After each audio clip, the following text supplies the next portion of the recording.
पढ़ना है क्या, पहला संकरण यानी यस्पी संकरण का उदाहरण आप देखेंगे और उदाहरण के साथ आपको ये देखना है इसमें इसकी आकृति क्या होगी और संकरण की जो अवस्थाएं हैं संकरित अवस्था तक पहुंचने में कौन कौन सी आवश्यकताएं इसमें प्रदर्शित की जाएंगी। ये बहुत सरल उदाहरण है और पेपर में अक्सर ये क्वेश्चन पूछे जाते हैं, जैसे BeCl2 में संकरण ज्ञात कीजिए और साथ में उसकी आकृति को स्पष्ट कीजिए।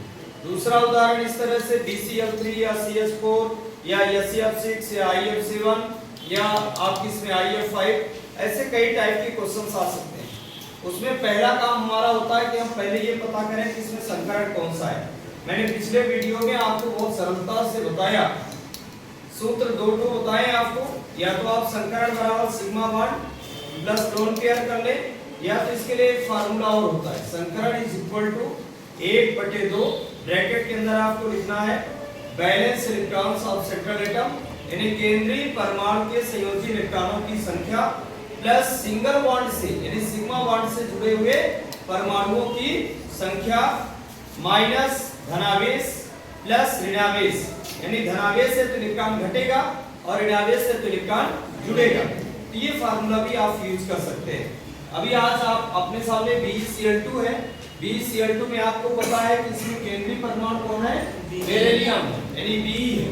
इसके साथ दो Cl जो जुड़ रहे हैं, पहले ये बात समझना है कि संकरण केवल केंद्रीय परमाणु में होता है। तो केंद्रीय परमाणु आपने सेलेक्ट किया किसको, बेरिलियम को, यानी बेरिलियम में होगा संकरण। और Cl जो दो आपको दिख रहे हैं ये दोनों Cl ओवरलैपिंग के द्वारा बेरिलियम के दो संकरित कक्षकों से सिग्मा बॉन्ड का निर्माण करेंगे और इसके बाद जुड़ जाएंगे। अर्थात ये Cl पर अभी आपको नोटिस नहीं करना है, अभी पहले बेरिलियम में चलना है। अब एक बात जरूर है कि बेरिलियम में कितने आइसोटोप इलेक्ट्रॉन होना चाहिए, ये बात यहीं से देख लेना होगा, क्योंकि आपको ये पता यहीं से चलेगा कि Cl दो जुड़ रहे हैं अर्थात दो सिग्मा बॉन्ड इसमें होंगे और सिग्मा बॉन्ड कब बनते हैं, जब अनपेयर्ड इलेक्ट्रॉन्स होते हैं। अनपेयर्ड इलेक्ट्रॉन्स इसमें अपने को करना होगा। पहले हम इसमें मूल इलेक्ट्रॉनिक विन्यास में चले। एटॉमिक नंबर आपके पास 4 है, इसके बाद इलेक्ट्रॉनिक विन्यास 2s4 2p क्या होगा 0, तो यहाँ आ जाएगा 1s। इसमें आपको कितने इलेक्ट्रॉन्स फिल करना है 2, यहाँ भी 2 इलेक्ट्रॉन्स फिल कर देना, यहाँ 0 रहेंगे।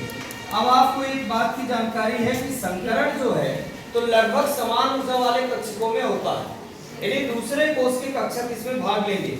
तो यहाँ आप इसका एक इलेक्ट्रॉन एक्साइटेड करवा के और कहाँ प्रवेश करवाएंगे 2p में एक इलेक्ट्रॉन इसका चला जाएगा। एक्साइटेड का मतलब ही होता है उत्तेजित होना, यानी इलेक्ट्रॉन को जब बाह्य स्रोत से आउटर सोर्स से एनर्जी आप देंगे तो एनर्जी का एब्जॉर्प्शन करेगा और फिर एक्साइटेड होकर के अपने से हायर एनर्जी वाले ऑर्बिटल में इंटर करेगा यानी प्रवेश करेगा।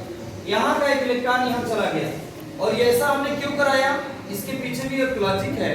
क्योंकि हमारे पास दो Cl लिखे हुए हैं, ये दोनों Cl क्या करेंगे, बेरिलियम के जो संकरित कक्षक होंगे उनसे अति व्यापन करेंगे। अतिव्यापन की कंसेप्ट आपको मालूम है, अतिव्यापन हमेशा आयनित इलेक्ट्रॉन युक्त कक्षकों में ही होता है, इसलिए आपको ये डाउट नहीं होना चाहिए कि हमने ऐसा क्यों किया। अतिव्यापन कराने के लिए हमें आयनित इलेक्ट्रॉन युक्त कक्षक इसमें तैयार करना उद्देश्य है अपना।